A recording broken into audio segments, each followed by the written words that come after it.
Disney. It's a name that evokes magic in the minds of most every man, woman, and child throughout the world. For anyone who has played at a Disney theme park, escaped to a Disney resort, or been swept away by a Disney movie, the experiences are one of a kind. But did you ever wonder about the people who make the magic Walt Disney began imagining more than 90 years ago? Take a look inside what has become a multi-billion-dollar worldwide company, and you will find a long list of creative, brilliant, and dedicated Disney employees.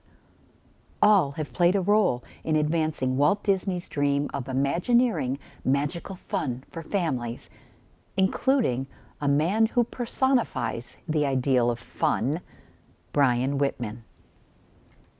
I was very fortunate to have a wonderful career with the Walt Disney Company, and 30 years I spent traveling the world, the wonderful world of Disney, as we would say, and I had a great opportunity to work in and run the marketing and the entertainment and the special events for Disney theme parks all over the world, and that allowed me to kind of on a daily basis create and produce magical experiences for our guests and a number of different venues, from the theme parks to the hotels to the cruise ships to all kinds of special events virtually all over the world.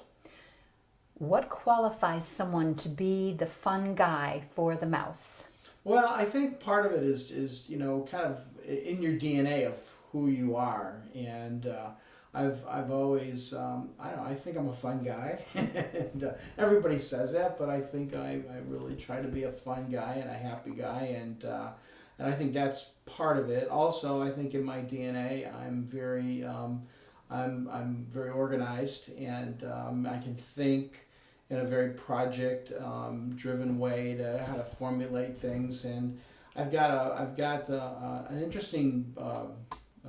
Not a big brain, but the little brain that I have worked well for Disney because I have part creativity and part production, and I can think both of those at kind of the same time. So that's really worked well into my Disney career, and I've got OCD, so I'm very detailed, and everything's got to be perfect and clean and neat and perfect, and I think those together, plus a lot of hard work. Let's talk about hard work for just a minute, because for most of us regular people on the other side of Disney, Disney is about the fun and the magic, as you called it, and yet you define it, how you were successful there, as hard work along with your talents and skill sets. Define that. Like, what give us an idea of a work day or work week, or what it entailed for you as far as hours and responsibilities, just in a brief thumbnail. I'm sure it would be hard to do, but yeah, I think the one thing I would always remind people of when you think about Disney, it's a wonderful magical place, and our job was to create magic on a daily basis.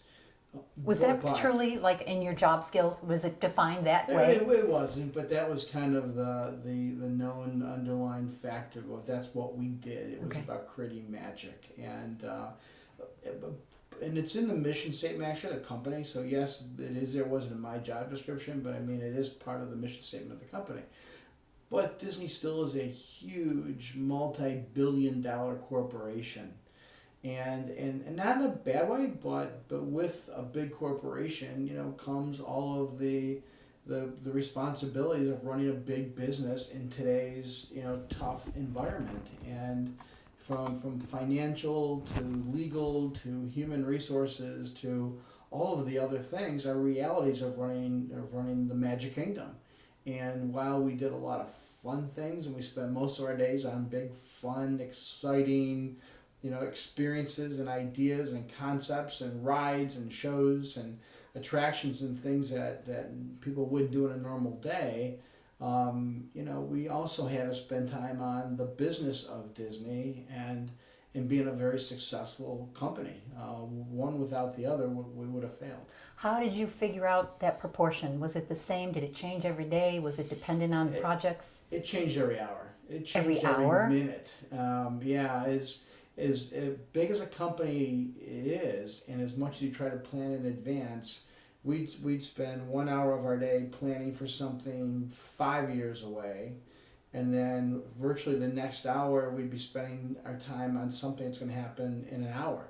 And we had to be able to do both. And virtually, I'm not making up, it was virtually an hour. We would get a call at noon and say, something just happened, we've got to be prepared to do this at 1 o'clock. And it was all right, well, let's get it done, let's make it happen. Someone was coming to the park for an appearance, or something just occurred, we wanted to bring something to the park, or we had to make a statement about something, or announce something.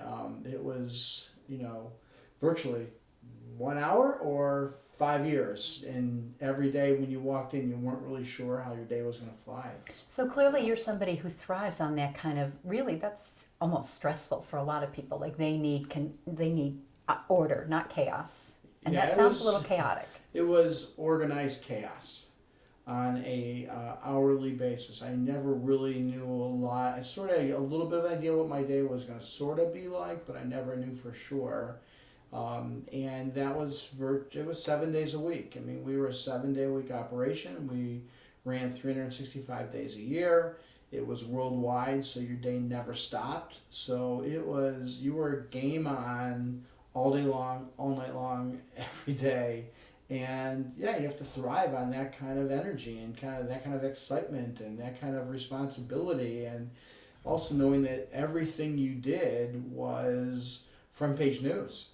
And everything you did was going to impact millions of guests, and going to impact thousands of employees. I mean, every decision had that kind of an impact. And yet you didn't have too much time to really stop and think about it often. You didn't have a lot of time to think about it. You really had to make a lot of huge, some cases multi-million-dollar decisions on very little information and very little time. And that's kind of why we were there. And that's why they had a group of us around that can operate like that. Did you ever make the wrong decision? Absolutely.